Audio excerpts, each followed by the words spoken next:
Welcome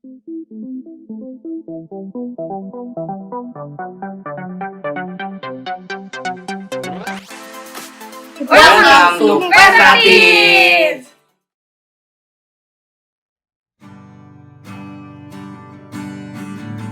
Mari teman-teman, kita mau siapkan hati kita.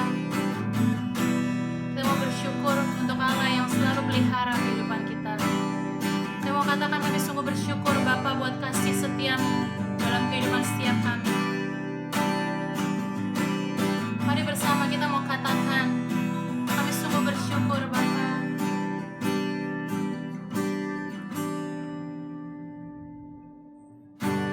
Banyak yang Kau perbuat di dalam hidupku.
teman-teman, aku senang banget nih bisa ketemu lagi dengan teman-teman.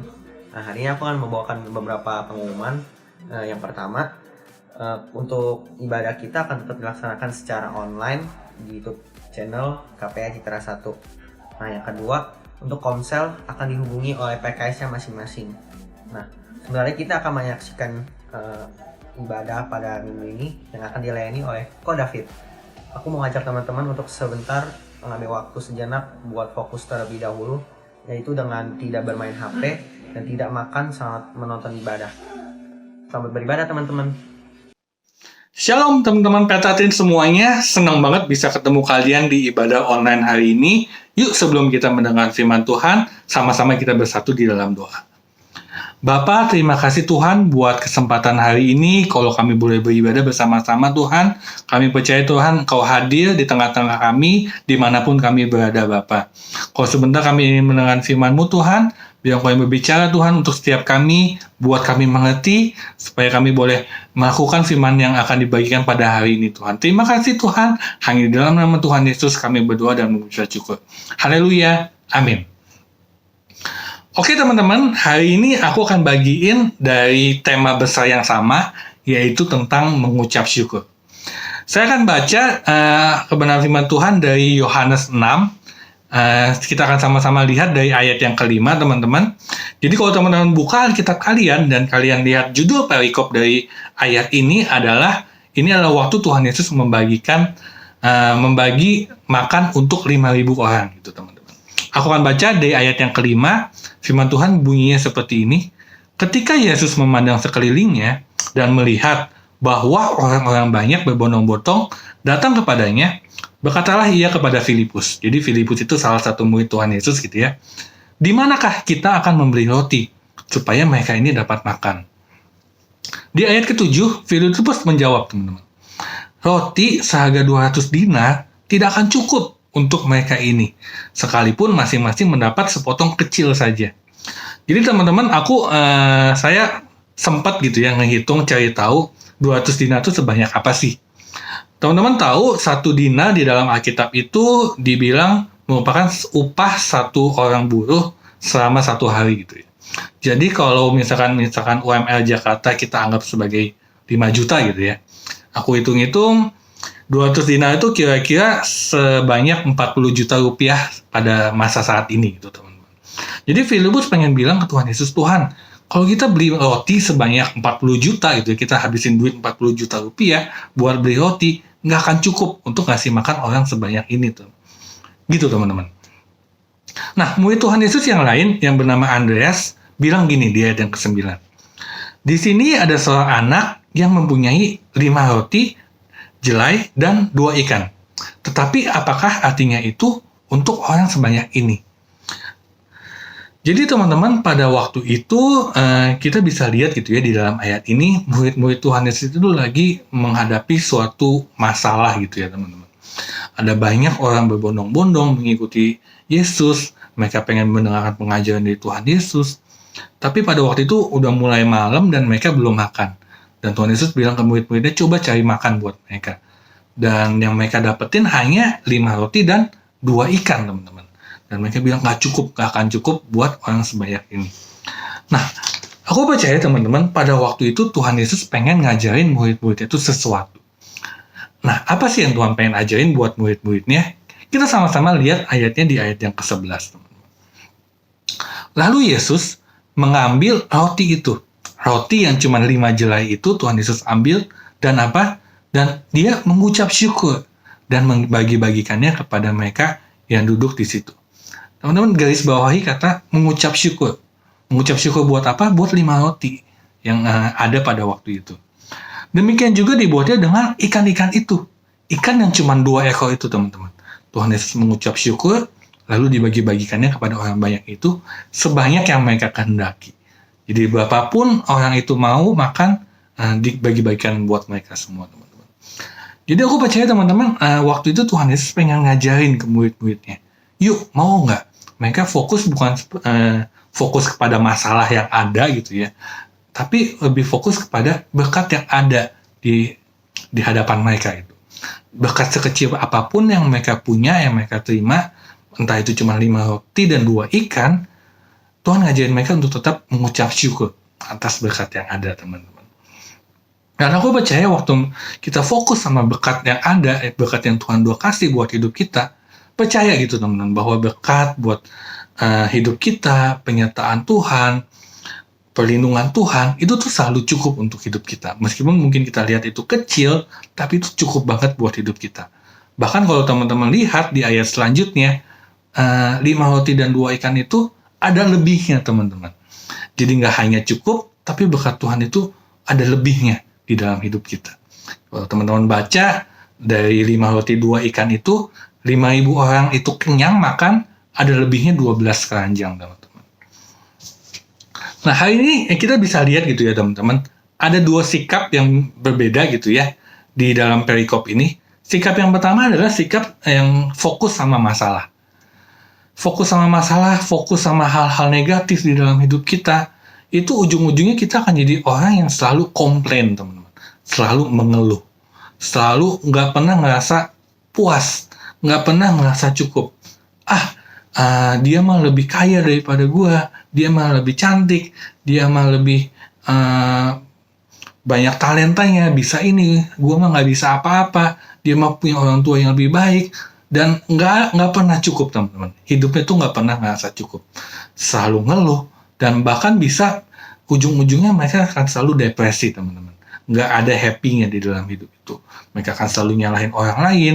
Mereka akan selalu nyalahin kondisi dan mudah tersinggung, jadi orang yang moody. Kenapa? Karena mereka selalu fokus sama hal-hal negatif atau ada masalah di dalam hidup mereka, teman-teman.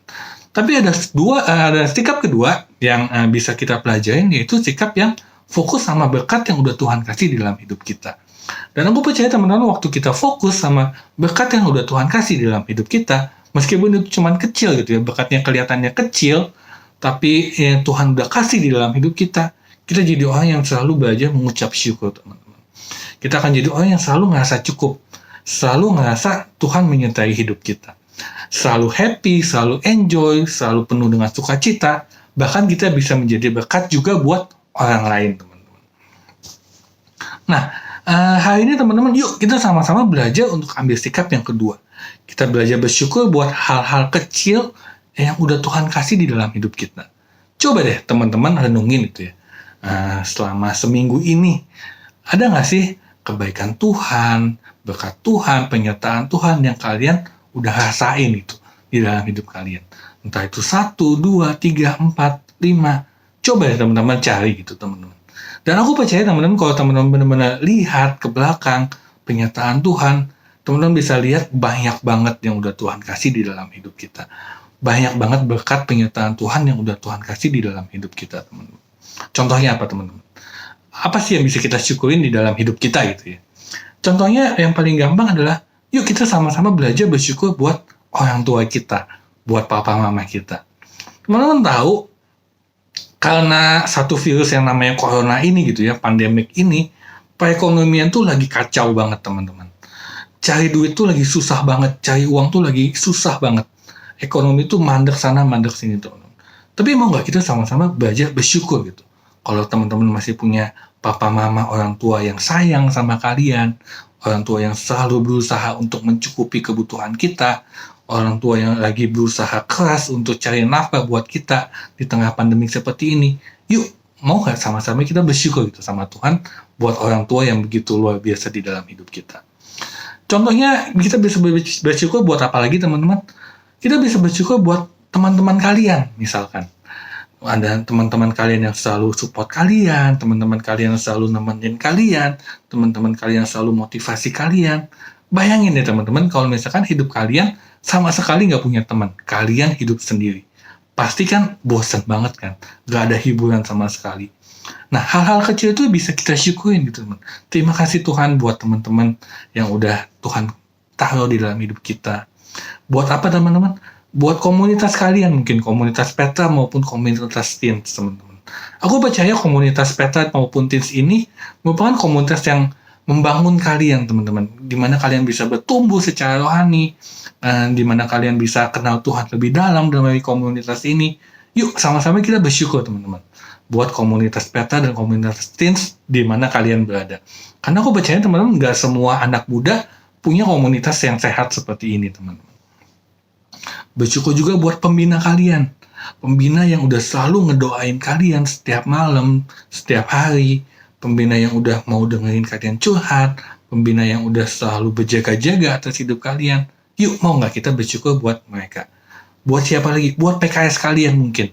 Yang di tengah pandemik ini, di tengah corona ini, mereka tetap berusaha untuk bisa bikin komsel secara online. Buat kalian tetap bisa ketemu setiap minggu gitu ya.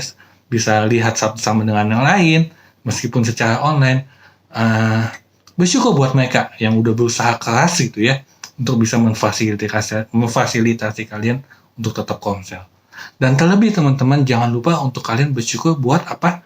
Buat keselamatan yang udah Tuhan kasih di dalam hidup kita semua, teman-teman.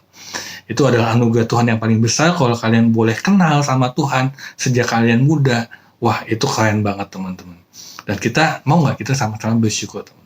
So, lihat teman-teman, banyak banget hal yang bisa kita syukurin kalau sama-sama kita mau fokus sama berkat yang udah Tuhan kasih di dalam hidup kita. Maka dari itu teman-teman, hari ini aku mau ngajak kita semua, yuk sama-sama kita biasain untuk kita bersyukur terhadap apa yang udah Tuhan kasih di dalam hidup kita. Oke teman-teman, mari kita sama-sama bersatu lagi di dalam doa. Tuhan, terima kasih Tuhan buat firman Tuhan yang udah dibagikan. Ajar kami Tuhan untuk kami selalu mengucap syukur untuk apa yang udah Tuhan kasih dalam hidup kita. Untuk penyertaan Tuhan, untuk perlindungan Tuhan, untuk berkat yang udah Tuhan kasih dalam hidup kita. Ajar kami Tuhan untuk kami selalu mengucap syukur Bapa. Terima kasih Tuhan buat hari ini. Kami percaya Tuhan, setiap firman Tuhan yang udah ditaburkan boleh kami lakukan. Bantu kami Tuhan untuk kami melakukannya, dan kami siap Tuhan untuk menjadi pelaku-pelaku firman Tuhan. Terima kasih Tuhan, hanya di dalam nama Tuhan Yesus kami berdoa dan mengucap syukur. Haleluya, amin. Thank you Ko David yang sudah menjadi saluran berkat buat setiap kita. Tuhan Yesus memberkati Koko. Nah, hari ini ada beberapa pertanyaan nih yang bisa menjadi perenungan buat setiap kita. Yang pertama, apa ungkapan syukur yang kita bisa berikan buat teman-teman kita dan orang-orang terdekat kita juga? Yang kedua, bagaimana kita tetap mau mengasihi mereka apapun keadaannya. Nah, itu adalah beberapa pertanyaan yang bisa kita renungkan selama seminggu ini, dan kiranya firman tadi juga bisa memberkati setiap kita. Selamat berhari Minggu teman-teman, Tuhan Yesus memberkati. Happy Sunday, see you next week.